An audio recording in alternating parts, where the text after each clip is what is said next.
बिस्मिल्लाहिर्रहमानिर्रहीम। अस्सलाम वालेकुम नाज़रीन, आज मैंने सोशल मीडिया पे खबर देखी, छोटी सी खबर थी और वो थी मियाँ गफ़ार जो कि ख़बर अखबार में रहे, उसके एडिटर रहे और अभी अपना एक अखबार मुल्तान से वो निकाल रहे हैं। और ये ख़बर थी, एक डॉक्टर साहब हैं लोधरा किरोड़पक्का के। ये किरोड़पक्का तहसील है जी, लोधरा डिस्ट्रिक्ट की। और ख़बर ये थी कि जी मुबैना तौर पर अब्दुर्रहमान कांजू साहब जो हैं मिनिस्टर हैं और उनके वाले साहब भी मिनिस्टर थे। इंतहाई शरीफ आदमी, इंतहाई अच्छे आदमी, और मेरा उनके साथ ज़्यादा ताल्लुक़ तो नहीं था, लेकिन उनके बारे में मैं जानता हूँ क्योंकि भावलपुर और लोधरा इतना ज़्यादा दूर नहीं है।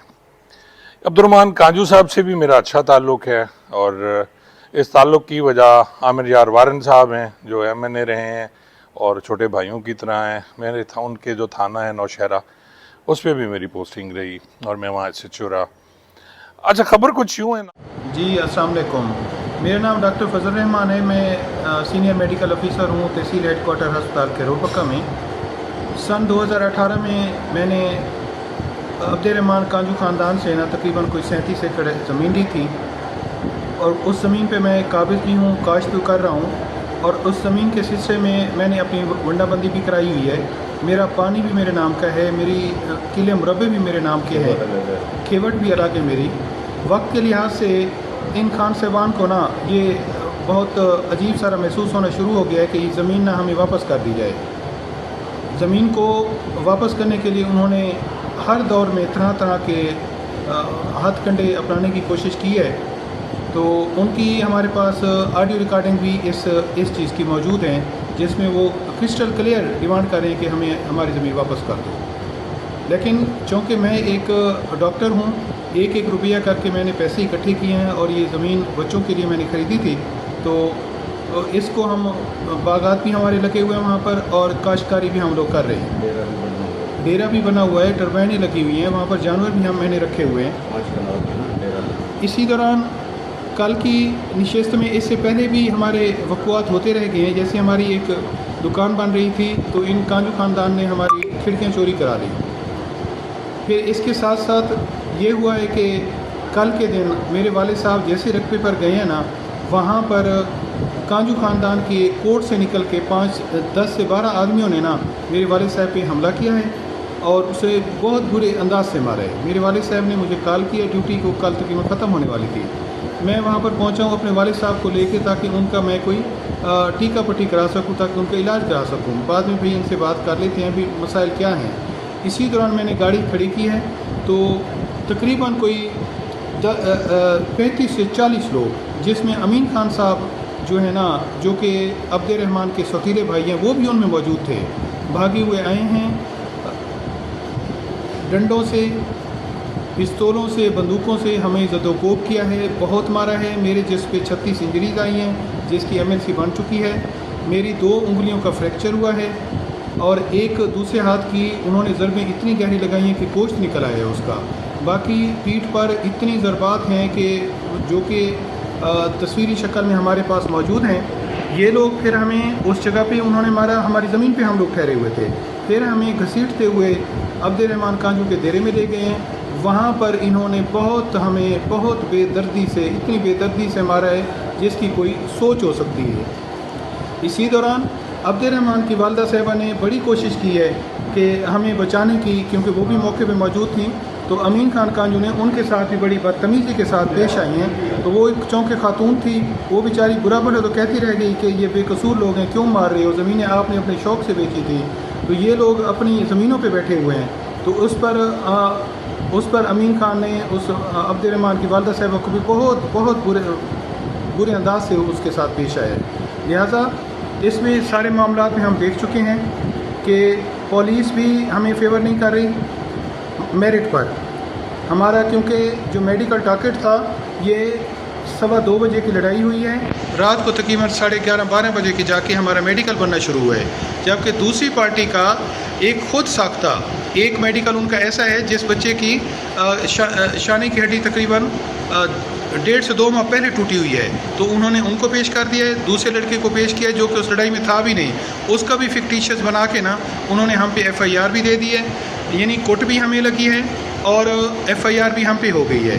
इसी दौरान अब हमारी MLC फाइनल होने जा रही है, जिसमें मुख्तलिफ़ किस्म की हमें रुकावटें हम लोग फेस कर रहे हैं। तो हमारी आवाम से अपील है कि हमारी इस तरह की जानो माल से ना बहुत हमें ख़तरा है, मेरे वालिद साहब को भी, मुझे भी, मेरे ख़ानदान को, मेरी बीवी बच्चों को।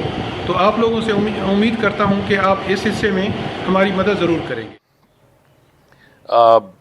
6 साल पहले ये डॉक्टर फजल साहब जो हैं, इन्होंने 35 एकड़ ज़मीन ली थी। अब्दुर्रहमान कांजू और उनकी वालदा साहबा की ये ज़मीन थी, और कांजू साहब के 2 भाई और भी हैं, अमीन कांजू और मुस्तफ़ा कांजू।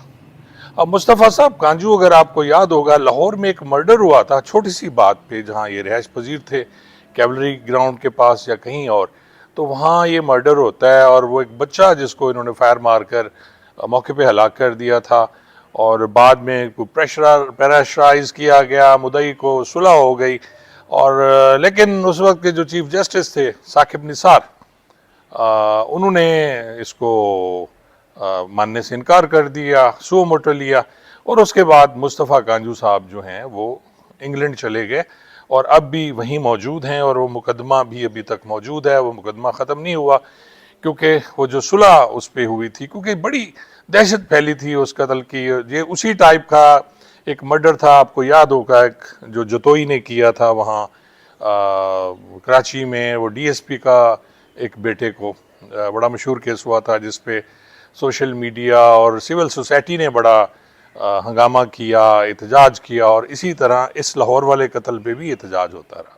फिर मैंने कुछ अखबारी नुमाइंदों से रब्ता किया, कुछ वहाँ के लोग जो लोधरा के हैं उनसे मेरी बात हुई, तो बात फिर वही है कि जो 35 एकड़ ज़मीन लीग 6 साल पहले बेची गई थी अब्दुर्रहमान कांजू साहब, अमीन कांजू और उनकी वालदा की तरफ से, नाज़रीन वो जो ज़मीन थी वो अब वापस लेना चाह रहे हैं। उस वक्त ली गई थी ये ज़मीन तकरीबन 30 लाख रुपए एकड़ के हिसाब से, करोड़ों की ये ज़मीन बनती है, और अब कांजू साहबान ये चाहते हैं कि वो ज़मीन वापस हो जाए। वह कुछ यूँ कि जो डॉक्टर फजल हैं उनके वालिद जाते हैं अपनी ज़मीन पे, वो जो वहाँ उन्होंने ख़रीदी थी, तो वहाँ कुछ लोगों से उनका झगड़ा हो जाता है जो वहाँ घास काट रहे होते हैं, और ये होते हैं जी नौकर अमीन कांजू के जी, और वो उनके वालिद को मारते हैं। फिर ज़ाहिर है डॉक्टर साहब भी जाते हैं बंदे लेके, लेकिन वो ज़्यादा तादाद में वहाँ, ज़ाहिर है वो ये जो अलीपुर कांजू है बस्ती, वहाँ के रहने वाले हैं कांजू साहबान, और सियासी तौर पे भी इनका नाम है। तो वहाँ पर लोग इकट्ठे हो गए, उन्होंने डॉक्टर साहब को बुरी तरह मारा, नंगा किया, और वो जो डेरा है अब्दुर्रहमान कांजू साहब का वहाँ ले गए, और उसके बाद पुलिस को बुलवा लिया गया। अब ज़ाहिर है अब्दुर्रहमान कांजू साहब का ताल्लुक नून लीग से है, और नून लीग बड़ी इन है। वफाक में आप देखें कि 50% तो उनके वज़रा हैं नून लीग के, और फिर उनका ताल्लुक भी है, पुराने पार्लियामेंटेरियन हैं अब्दुर्रहमान कांजू, अपने वालिद सदीक खां कांजू के बाद वही सब कुछ देखभाल कर रहे हैं सियासी तौर पे। तो जो वहाँ के DSP हैं वो भी उनके दर दौलत पे जाते रहते हैं, और जो DPO हैं वो तो वैसे आपको पता है कि सियासी किसी असर रसूख के बगैर तो आप कहीं एक दिन के लिए नहीं टिक सकते। आप अगर सियासतदानों के कदमों में नहीं झुकते, चाहे वो असिस्टेंट कमिश्नर है, डिप्टी कमिश्नर है, या DPO है, तो वो वहाँ रह नहीं सकता। जो वो मौजूदा DPO, मैं तो उनका नाम भी नहीं जानता, उनकी तस्वीरें मैंने कुछ देखी हैं, तो वो भी उन्होंने हाथ खड़े कर दिए, और उल्टा उन्होंने पर्चा दे दिया डॉक्टर फजल पे और उसके वालिद पे, और वो उन्हें उठा के हवालात में बंद कर दिया। 2 दिन वो हवालात में रहे। डॉक्टर साहब बुरी तरह ज़ख्मी हैं। उनकी एक छोटी सी वीडियो मैं आपको शुरू से दिखा चुका हूँ, उसमें आप देखिए कि वो बता रहे हैं कि जब उन्हें भावलपुर हॉस्पिटल ले जाया गया, 36 ज़ख्म उनकी बॉडी पे हैं, उनकी 2 उंगलियां टूट गई हैं, बायां हाथ उनका ज़ख्मी है, दाएं हाथ की उंगलियां टूटी हुई हैं, और उनकी कमर जो है उस पर कोई जगह ऐसी नहीं है जिस्म का जहाँ पे तशद्दुद ना किया गया हो, लेकिन उसके बावजूद वो आज तक अपना पर्चा नहीं करा सके। और मेरी कुछ दोस्तों से वहाँ बात हुई तो वो कह रहे हैं कि अब वो जो ज़मीन 35 एकड़ है उस पर भी कांजू बिरादरान ने कब्जा कर लिया है। नाजरीन, ये है हमारा पाकिस्तान, और अब क्या ये मुल्क रहने के काबिल है जहाँ ये सियासतदान वडेरे, सियासी वडेरे, जागीरदार या बासर लोग चाहे वो किसी बड़े ओहदे पे हों, बड़े आराम से किसी की ज़मीन भी आप गस्ब कर लें जो आपने पहले बेची और अब आप दोबारा उस पर वो कब्ज़ा कर रहे हैं, तो ये बड़ी ज़्यादती है मेरे ख़्याल में। और इस पे जो अरबाब इख्तियार हैं और उनको इस पर नोटिस लेना चाहिए, और ख़ास तौर पे जो डॉक्टर्स साहबान हैं और उन्हें भी अपने डॉक्टर की मदद करनी चाहिए। वैसे तो बड़े एहतजाज करते हैं डॉक्टर्स, लेकिन यहाँ अभी तक किसी ने कुछ नहीं किया, और शायद उसकी वजह ये है कि एक तो निगरान हुकूमत फिर मुस्लिम लीग नून की है, और ये कहा जा रहा है कि अगली हुकूमत भी मुस्लिम लीग नून की होगी। तो मेरे ख़्याल में ये वो डर है जो कि बहुत से लोगों को खामोश रहने पे मजबूर कर रहा है। मेरा फ़र्ज़ था, मैंने हकीकत आपको बता दी। आगे जो होगा वो अल्लाह की तरफ से होगा और बेहतर होगा इंशाअल्लाह। बहुत बहुत शुक्रिया।